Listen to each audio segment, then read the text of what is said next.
Hello everyone, this is Himanshi. आज हम इस वीडियो में डिस्कस करने वाले हैं टाइप्स ऑफ कोऑपरेटिव सोसाइटीज़ के बारे में। प्रीवियस वीडियोस में हमने डिस्कस किया था कोऑपरेटिव सोसाइटी क्या होती हैं, उनके फीचर्स, मैरिज, डीमैरिज। तो अगर आपने वो वाली वीडियो नहीं देखी तो आप पहले वो वाली वीडियो देख लीजिए। आज हम डिस्कस करेंगे कोऑपरेटिव जो सोसाइटीज़ हैं वो कितनी टाइप्स की हो सकती हैं। तो चलिए स्टार्ट करते हैं। जैसे सबसे पहली है कंज्यूमर्स कोऑपरेटिव सोसाइटी। तो नाम से पता चल रहा है ये कोऑपरेटिव सोसाइटी किसने बनाई होगी भाई, कंज्यूमर्स ने मिलके बनाई होगी। For the benefit of the consumers, consumers के बेनिफिट के लिए बनाई होगी, है ना। तो चलिए पढ़ते हैं। This society consist of consumers who join together to eliminate the middleman. ये सोसाइटी कौन बनाते हैं, कंज्यूमर्स बनाते हैं, जो मिलकर, है ना, एक मिडल मैन को एलिमिनेट कर देते हैं। ये लोग क्या करते हैं, डायरेक्टली गुड्स खरीदते हैं मैन्युफैक्चरर से और अपने जो मेंबर्स हैं उनको रीज़नेबल प्राइस पर जो है वो सामान दे देते हैं।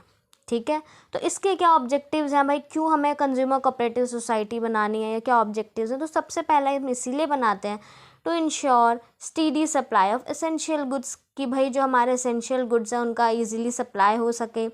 To supply the goods at reasonable price, main तो यही है कि रीज़नेबल प्राइस पर जो है वो मेंबर्स को सामान मिले। By eliminated the profit margin of middle man, क्या करें भाई, मिडल मैन के प्रॉफिट मार्जिन को एलिमिनेट कर दिया जाए और डायरेक्टली ये लोग क्या करते हैं, ये सोसाइटीज़ परचेज़ करते हैं डायरेक्टली मैन्युफैक्चर से और अपने मेंबर्स को रीज़नेबल प्राइस पर देती हैं। तो मिडल मैन का रोल ही ख़त्म हो गया, उसका प्रॉफिट मार्जिन ही एलिमिनेट हो गया। ठीक है, तो ये हमारी कंज्यूमर्स कोऑपरेटिव सोसाइटी। अब हम डिस्कस करते हैं प्रोड्यूसर्स कोऑपरेटिव सोसाइटी। इसके अंदर भी क्या है, सारे जो छोटे छोटे स्मॉल प्रोड्यूसर्स हैं जिनके लिए हर अलग इंडिविजुअली उनके लिए बहुत मुश्किल होता है रॉ मटेरियल जो है वो प्रोक्योर करना, मशीनरी और लेटेस्ट टेक्नोलॉजी, है ना।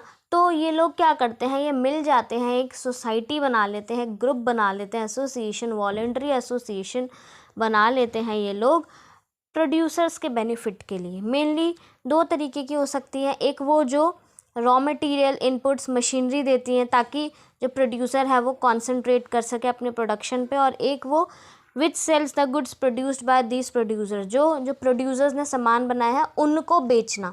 तो दो तरीके की प्रोड्यूसर कोऑपरेटिव सोसाइटीज़ हो सकती हैं। ठीक है, अब इनका क्या ऑब्जेक्टिव्स हैं, वही है जो अभी बताया कि to ensure steady supply of raw material at reasonable price, है ना, रीज़नेबल प्राइस पर जो है वो रॉ मटेरियल का सप्लाई हो, लेटेस्ट टेक्नोलॉजी और new technology of production provide करना। और भी हो सकते हैं जैसे helping the producers to concentrate their attention on production of goods, कि भाई वो लोग अपने सिर्फ प्रोडक्शन पे ही फोकस करें और ये सोसाइटीज़ क्या करेंगी, गुड्स को सेल कर देंगी, है ना, उनको अपने सिर्फ प्रोडक्शन पे ही कॉन्सेंट्रेट करना है और स्मूथ डिस्ट्रीब्यूशन हो, है ना, तो ये कर सकते हैं।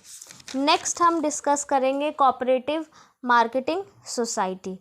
It consist of small producers who find it difficult to sell their products at profit. The output of all the small producers is brought together and sold at the best price. तो नाम से पता चल रहा है cooperative marketing society. Marketing का मतलब उन प्रोड्यूसर्स के लिए जिनके लिए बहुत मुश्किल है अपने प्रोडक्ट को सेल करना प्रॉफिट पर। तो ये सोसाइटीज़ क्या करती हैं, जो भी आउटपुट है सारे प्रोड्यूसर्स का वो एक साथ लेकर आती है और उनको बेस्ट प्राइस जो होता है उस पर बेचती हैं, है ना। वो ये सोसाइटीज़ हेल्प करती हैं, they helps to improve the bargaining power and competitive position of its members. उनके जो मेंबर्स हैं, है ना, उनको उनकी बार्गेनिंग पावर को इम्प्रूव करना और उनकी कॉम्पिटिटिव पोजीशन को इम्प्रूव करना।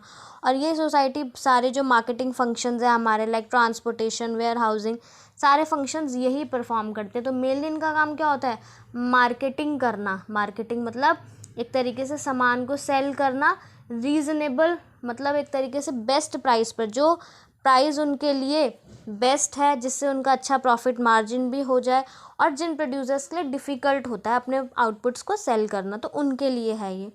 तो इसके क्या ऑब्जेक्टिव्स हैं, वहीं to eliminate the middle man and have direct dealing with the customers. ये सोसाइटी डायरेक्टली कस्टमर से डील करती हैं, है ना, मिडल मैन को एलिमिनेट कर देती हैं। और ये सारी to provide facilitate transportation, warehousing, packaging, सारी चीज़ें अपने मेंबर्स को प्रोवाइड करती हैं। To ensure a steady and favourable market for the output of its members. उन जो मेंबर्स हैं उनके लिए एक स्टीडी और फेवरेबल मार्केट की तरह भी काम करती हैं ये सोसाइटीज़, है ना। नेक्स्ट है कोऑपरेटिव क्रेडिट सोसाइटी। नाम से पता चल रहा है किसके लिए होंगी, क्रेडिट के लिए। इट कंसिस्ट ऑफ पीपल, कौन कौन से लोग होते हैं इसके अंदर, मेनली वो लोग जिनके लिए मुश्किल होता है to arrange credit and loans और क्रेडिट की फैसिलिटीज़ अरेंज करना जिनके लिए मुश्किल होता है। ये सोसाइटीज़ मेनली क्या करती हैं, जितने भी अपने सोसाइटी के मेंबर्स हैं उनको फाइनेंशियल असिस्टेंस प्रोवाइड करती हैं और उनके बीच में जो सेविंग्स की हैबिट है उसको प्रमोट करती हैं। तो मेनली क्रेडिट के लिए है, मतलब अपने मेंबर्स को फाइनेंशियल सपोर्ट, फाइनेंशियल असिस्टेंस के लिए, लोन्स के लिए जो मेंबर्स हैं उनको लोन्स दें इजी टर्म्स एंड कंडीशंस पर, है ना। तो ये इसलिए बनाई जाती हैं। Credit cooperative form by farmers, जो रूरल एरिया में बनाते हैं उनको रूरल क्रेडिट कोऑपरेटिव, जो फार्मर्स मिलके बनाते हैं, और जो अर्बन एरियाज़ में उनको अर्बन बैंक्स। ऑब्जेक्टिव्स वही हैं। मेनली क्यों बनाई गई है, मनी लेंडर्स के एक्सप्लॉयटेशन से, क्योंकि मनी लेंडर्स बहुत high rate of interest charge करते हैं, और to ensure easy terms and low rate of interest पर हम इनको सामान दे पाएँ। देन नेक्स्ट है cooperative farming society. Cooperative farming societies के अंदर भी कौन से छोटे जो स्मॉल फार्मर्स हैं वो एक साथ सोसाइटी बनाते हैं to avail the benefits of large scale mechanised farming. मतलब एक तरीके से फार्मिंग के बेनिफिट्स के लिए ही ये लोग बनाते हैं। लार्ज स्केल मैकेनाइज मतलब मशीनरी, अच्छी टेक्नोलॉजी जो है वो यूज़ कर सके, है ना। मैकेनाइज्ड फार्मिंग, इनके क्या ऑब्जेक्टिव्स हैं, helping the small farmer to get the benefits of mechanised farming. जो स्मॉल फार्मर्स हैं उनकी हेल्प करना कि भाई वो अच्छी मशीनरी, अच्छे टूल्स वगैरह जो है वो अपनी फार्मिंग में यूज़ करें, उनको इम्प्रूव क्वालिटी की सीड्स देना, फर्टिलाइजर्स, इरिगेशन, मतलब एक तरीके से फार्मिंग के लिए अच्छी फार्मिंग, मैकेनाइज्ड मतलब अच्छी मॉडर्न फार्मिंग टेक्निक्स वगैरह उनको देना, ठीक है। Providing social and economic security to peasants. Last है कोऑपरेटिव हाउसिंग सोसाइटी। इसी से पता चल रहा है ये सोसाइटीज़ बनाई गई हैं रेजिडेंशियल अकोमोडेशन देने के लिए अपने मेंबर्स को। ये क्या करती हैं, these societies purchase a big plot of land, बड़ा प्लॉट ऑफ लैंड खरीदती हैं, उन पे फ्लैट्स बनाती हैं और अपने मेंबर्स को जो है वो फ्लैट्स को सेल कर देती हैं इंस्टॉलमेंट्स पर और ईजी टर्म्स पर, ठीक है। इनके क्या ऑब्जेक्टिव्स हैं, वही रेजिडेंशियल अकोमोडेशन देना, helping members to purchase houses at lower cost, providing civic amenities such as roads, parks। तो ये है हमारा हाउसिंग सोसाइटी। आई होप आपको ये टॉपिक समझ में आया होगा टाइप्स ऑफ कोऑपरेटिव सोसाइटीज़ के बारे में। Thank you so much. Do like, share and subscribe to the channel.